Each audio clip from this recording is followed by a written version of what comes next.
कहानी है तीन जवान लड़कियां। शाम को ऑफिस से घर आया तो पत्नी का उतरा हुआ चेहरा देखकर कुछ न कुछ गड़बड़ होने का अंदेशा हो गया। बिना कुछ पूछे मैं हाथ मुंह धोने के लिए बाथरूम में चला गया। वापस आया तो निरल चाय लेकर बैठी मेरा इंतजार कर रही थी। चाय के कप के साथ ही मैंने अपनी प्रश्नवाचक निगाह उसके चेहरे पर टिका दी। प्रश्न स्पष्ट था, क्या हुआ? सामने वाले फ्लैट को रघुवीर सुमित जी ने स्टूडेंट्स को किराए पर दे दिया है। निरल के स्वर में झल्लाहट और रोष दोनों ही टपक रहे थे। यह तो बहुत ही अच्छा हुआ। इतने महीने से फ्लैट खाली पड़ा हुआ था, अब चहल पहल रहेगी। वैसे भी जहां स्टूडेंट्स रहते हैं वहां 24 घंटे रौनक रहती है। न कभी रात होती है न कभी दिन। एक सोता है तो दूसरा जागता है। पर तुम इतना परेशान क्यों हो रही हो? मैंने पूछा तो निरल बिफर पड़ी। तुम आदमियों का दिमाग तो जैसे घुटने में रहता है। आजकल के लड़के पढ़ाई के नाम पर घरों से दूर रहकर क्या क्या गुल खिलाते रहते हैं। क्या कभी सुना नहीं? माँ बाप सोचते हैं उनका बेटा दिन रात एक करके पढ़ाई में लगा होगा, जबकि लड़के उनके पैसों पर गुलछर्रे उड़ाते रहते हैं। मुझे समझ नहीं आ रहा निरल। बच्चे किसी और के हैं, पैसे किसी और के हैं, पर परेशान तुम हो रही हो। आखिर वजह क्या है? साफ साफ बताओ। तुम्हारी तो जब तक साफ साफ ना बताओ तब तक कोई बात समझ में ही नहीं आती। अपने घर में तीन तीन जवान होती बेटियां हैं। हम दोनों पति पत्नी सुबह ही ऑफिस निकल जाते हैं और घर के ठीक सामने जवान होते लड़के आकर बस गए। चिंता ना करूं तो क्या करूं?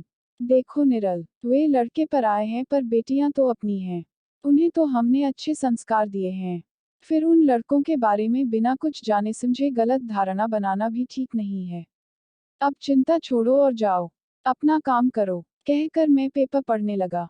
देखो जी, जवान लड़के लड़कियां आग और फूस के समान होते हैं। आसपास रहेंगे तो कभी भी आग पकड़ लेने का अंदेशा बना रहता है। तुम या तो सुमित जी से कहो कि लड़कों के बजाय किसी परिवार वाले को घर दे दें, या तुम ही कोई दूसरा घर देखो। हमें नहीं रहना अब यहाँ। सोते वक्त भी निरल घर बदलने पर विचार करने की हिदायत देने लगी। मुझे आंख कान खुले रखने और लड़कों को मुंह न लगाने को कहकर निरल तो सो गई। पर मैं सोचने लगा कि क्या सचमुच बात इतनी चिंता करने लायक है जितनी निरल कर रही है।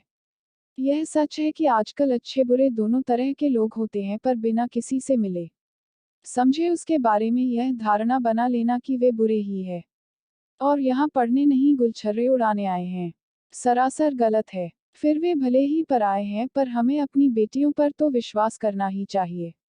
आखिर उन्हें तो हमने ही संस्कार दिए हैं।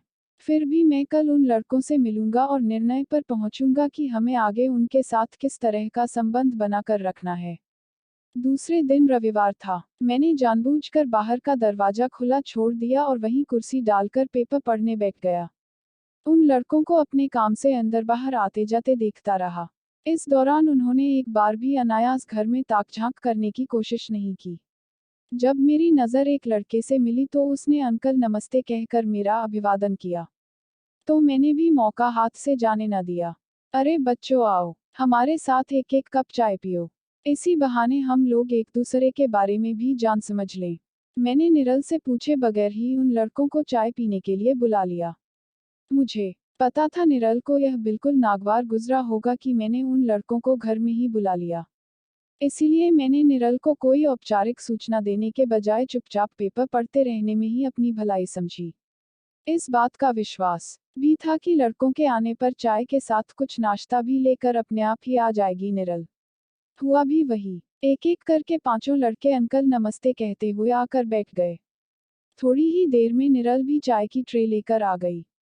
मुझे आश्चर्य भी हुआ देखकर कि सुबह के नाश्ते में बनाया हुआ पोहा पांचों लड़कों के बीच बांट दिया था निरल ने। हमने उनसे बातों बातों में उनके पूरे खानदान की जानकारी हासिल कर ली और होनी अनहोनी पर तुरंत संपर्क कर सकूं इसका हवाला देकर मैंने उन पांचों के घरों का पता और फोन नंबर भी नोट कर लिए। उसी समय उनके सामने ही एक एक के घर फोन मिलाकर मैंने बात भी कर ली। मेरे इस आश्वासन से कि मैं उनके बच्चों का एक अभिभावक की तरह ख्याल रखूंगा, वे लोग बहुत ही आभारी होने लगे। सभी से बात करके मैं पूरी तरह आश्वस्त हो गया कि बच्चे संस्कारी व सुशिक्षित घरों के हैं और यहाँ पर सचमुच प्रतियोगी परीक्षाओं की तैयारी करने ही आए हैं। कुछ आश्वस्त तो निरल भी हुई, पर पता नहीं पिता की तुलना में माँ बच्चों के प्रति ज्यादा शंकालु होती है, या पिता से ज्यादा बच्चों को प्यार करती है कि हर वक्त उनकी सुरक्षा को लेकर चिंतित रहती है। निरल ने बेटियों पर कई तरह की बंदिशें लगा डाली, जैसे जोर जोर से ठहाके न लगाओ, अनायास बालकनी में न खड़ी हो, बाहर का सिर्फ जाली वाला ही नहीं लकड़ी वाला दरवाजा भी हमेशा बंद रखा करो आदि। समय के साथ साथ सब कुछ सामान्य ढंग से चलता रहा। लड़के घर पर कम ही रहते, सारा दिन कोचिंग सेंटर में होते, घर आते तो सो जाते और फिर रात को जगकर पढ़ाई करते। हमारे जीवन में तथा हमारी दिनचर्या में उनके होने न होने का कोई फर्क नहीं पड़ा। हाँ, कुछ तकनीकी बातों जैसे इंटरनेट, मोबाइल आदि की खास समस्याओं के लिए हम उन पर निर्भर हो गए थे, और वे भी आम पड़ोसियों की तरह कभी कभार चाय पत्ती, चीनी या एक दो आलू टमाटर के लेन देन से ज्यादा और कुछ दखलंदाजी नहीं करते। कल को हमारा छोटा सा बेटा बड़ा होगा और वह भी कहीं ना कहीं पढ़ने या नौकरी करने बाहर जाएगा ही, तब कोई उसके साथ अच्छी तरह पेश आए। हम यही चाहेंगे, इसीलिए मैं उन लड़कों के साथ और भी अच्छी तरह व्यवहार करता। मेरे अलावा निरल की भी शंका उन लड़कों के प्रति कम हो ही रही थी कि एक दिन रात के 2 बजे घर में कुछ हलचल सी सुनाई दी, तो मैं और निरल घबराकर अपने कमरे से बाहर निकले। देखा तो हमारी बड़ी और छोटी बेटियां घबराई हुई सी खड़ी थीं। बाहर का दरवाजा खुला था और सामने वाले फ्लैट में भी कुछ असामान्य सी हलचल दिख रही थी। क्या हुआ? तुम दोनों इतनी घबराई हुई क्यों हो, और कोयल और सागर कहाँ हैं? हम दोनों ने एक साथ ही सारे सवाल पूछ डाले। माँ पापा, सागर तो सो रहा है पर कोयल घर में नहीं है। मैं अभी वॉशरूम जाने के लिए उठी तो देखा दरवाजा खुला है और कोयल नहीं है। हमारे तो पैरों तले से जमीन ही खिसक गई। दिखा ही दिया इन शरीफ जादों ने अपना रंग, कहकर निरल सोफे पर निढाल पड़ गई। मैं दौड़ता हुआ बाहर की ओर भागा। लड़कों के फ्लैट का दरवाजा भी खुला हुआ था। मैं अपने वश में नहीं रह गया था। चीखते हुए मैं उनके घर में घुस गया। पांचों में से 3 लड़के सामने ही खड़े थे और वे खुद भी परेशान लग रहे थे। विनय और राहुल कहाँ हैं? मैंने चीखते हुए पूछा। जी अंकल, वे अभी अभी गए हैं, बस आते ही होंगे। वे तीनों एक साथ बोल पड़े। कहाँ लेकर गए हैं वे मेरी बेटी को? मुझे जल्दी बताओ वरना मैं तुम सबको पुलिस के हवाले कर दूंगा। मैं अपना आपा खोता जा रहा था। अंकल, वे कोयल को लेकर नहीं गए हैं। आपको गलतफहमी हो रही है।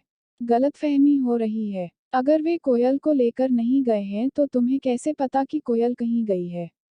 हमने तो नहीं बताया तुम्हें कि कोयल घर में नहीं है। जिन लड़कों को मैं अपनी पत्नी की इच्छा के विरुद्ध जाकर मान सम्मान और स्नेह दे रहा था, उन्होंने आज मेरे मुंह पर ऐसी कालिक पोत दी। सोचकर मेरा आत्मनियंत्रण समाप्त होता गया और मैंने पास पड़ा बैट उठाकर उनके ऊपर बरसाना शुरू कर दिया। अचानक उन लड़कों के तेवर बदल गए। उन्होंने मेरे हाथ से बैट छीन कर फेंक दिया। अंकल, अभी तक हम आपके आदरवश चुप थे। आपके सम्मान की खातिर हमारा दोस्त अपनी जान की परवाह किए बिना ही इस समय यहाँ से गया हुआ है, और आप उस पर ही शक कर रहे हैं, हमें ही दोषी ठहरा रहे हैं। आंटी ने हमेशा हमें ही शक की निगाह से देखा, पर कभी अपनी बेटियों पर भी निगरानी रखी। अगर निगरानी रखी होती तो यह दिन नहीं आता। कोयल विनय या राहुल के साथ नहीं भागी है, बल्कि किसी और के साथ गई है। पर आप चिंता न कीजिए, विनय और राहुल उसे वापस लेकर आते ही होंगे। उनकी बात सुनकर मैं असमंजस में पड़ गया कि ये सच बोल रहे हैं या झूठ। पर तभी पीछे से निरल दहाड़ी। इनकी झूठी बातों में मत आइए। ये सब इनकी साजिश का हिस्सा है। ये हमें ऐसे ही उलझाकर तब तक रखना चाहते हैं जब तक वे दोनों कोयल को लेकर दूर न निकल जाएं। आप तुरंत पुलिस को फोन लगाए वरना हम कहीं मुंह दिखाने लायक नहीं रह जाएंगे। निरल जोर जोर रोए जा रही थी। प्लीज अंकल, आप हमारी बात पर यकीन कीजिए। पुलिस को बुला लेंगे तो बात सभी को पता चल जाएगी। कोयल तो बदनाम होगी ही। आप सबका भी घर से निकलना मुश्किल हो जाएगा। आप बस थोड़ी देर हमारी बात का यकीन कीजिए। अगर 10 मिनट तक वे कोयल को लेकर वापस नहीं आ जाते हैं तो आपको जो दिल आए करिएगा। पर अभी बस हमारी इस बात का यकीन करिए कि राहुल और विनय कोयल को भगा कर नहीं ले गए हैं, बल्कि उसे किसी और के साथ इस समय जाता देख वापस ले आने के लिए गए हैं। हालांकि मेरी सोचने समझने की शक्ति पूरी तरह खत्म हो चुकी थी, फिर भी उन लड़कों की बात पर यकीन कर कुछ देर इंतजार कर लेने में ही मैंने भलाई समझी। पुलिस के आने से सिवा बदनामी और बात के बतंगड़ के अलावा और कुछ हासिल नहीं होना था। मैं घड़ी देखता, चहलकदमी करने लगा। निरल और बच्चे अंदर बाहर करते रहे। अंकल, आप सबको पता है कि हम सब रात को जगकर पढ़ाई करते हैं। पिछले कई दिनों से हम कोयल को अपनी बालकनी में धीरे धीरे फोन पर बात करते हुए देखते थे, पर हमने ज्यादा ध्यान नहीं दिया। इधर 2-3 दिनों से 2 लड़कों को रात को बिल्डिंग के आसपास चक्कर लगाते देख हमें कुछ शक हो रहा था। हम आपसे बात करें या न करें, और आप हमारी बातों का यकीन करेंगे या नहीं। हम सब आपस में यह विचार विमर्श कर ही रहे थे कि अचानक जब विनय चाय पीने के लिए बालकनी में निकला, तो उसे नीचे 2 लड़कों के साथ एक लड़की दिखी। उसने ध्यान से देखा तो वह कोयल ही लगी। विनय चाय का कप अंदर रखकर तुरंत उनके पीछे भागा। जाते वक्त सिर्फ इतना ही बोला, शायद कोयल कहीं जा रही है, मैं उसे लेकर आता हूँ। उसे अकेला जाता देख राहुल भी पीछे पीछे भागा। चूंकि सब कुछ अस्पष्ट था, वह कोयल ही है या कोई और थी, यह भी पक्का नहीं था। इसलिए हम आपको जगाकर क्या बताएं या नहीं, यह सोच ही रहे थे कि आप सब स्वयं जग गए। अंकल, आप लोगों ने इस अनजान शहर में हमें जितना स्नेह और संरक्षण दिया है, उसके बदले में हमें अपनी जान की बाजी लगा कर भी आप लोगों के सम्मान की रक्षा करनी पड़े तो कम है। हमें पता है कि कोयल का कोई बड़ा भाई नहीं है, ऐसे में बड़े भाई का कर्तव्य हमें ही निभाना है। उनकी बातें पूरी भी नहीं हुई थी कि राहुल और विनय वापस आ गए। उनके साथ डरी सहमी सी कोयल भी खड़ी थी। विनय ने उसका हाथ जोर से पकड़ रखा था। अंकल, कोयल किसी सड़क छाप के साथ जा रही थी कहीं। मैंने आज इसे न जाने कितने चांटे मारे हैं। मुझे माफ कर दीजिएगा, मैं अपने पर नियंत्रण न रख सका। जो पिता अनजान, अपरिचित बच्चों पर इतना प्यार न्योछावर करता हो, उस पिता की बेटी ने उनके मुंह पर कालिक पोतने से पहले जरा भी न सोचा। बस यही सोचकर मैं अपना आपा खो बैठा था। मुझे अफसोस है तो बस इस बात का कि इसकी हरकतों पर शक होते ही मैंने एक बड़े भाई की भूमिका अदा करने में देर कर दी। अगर मैंने उसी वक्त इसे थप्पड़ मार दिया होता, तो आज न यह इतनी बड़ी गलती करती और न आप लोगों को शर्मिंदा करती। उन लड़कों को धन्यवाद, शुक्रिया कहने के लिए न तो हमारे पास शब्द थे न ही जबान। हम कोयल को सही सलामत लेकर घर में आ गए। दिनचर्या धीरे धीरे फिर सामान्य होने लगी। सब कुछ पूर्ववत चलने लगा। बदलाव बस इतना आया कि निरल अब उन लड़कों के बजाय अपनी बेटियों को शक की निगाह से देखने लगी। पहले उन लड़कों से सामना हो वह नहीं चाहती थी, और अब उनका सामना कैसे करेगी, यह सोचकर परेशान रहने लगी। ऐसी ही अच्छी कहानी देखने के लिए इस कार्ड पर क्लिक कीजिए। प्लीज लाइक और कमेंट करें और चैनल को सब्सक्राइब करें।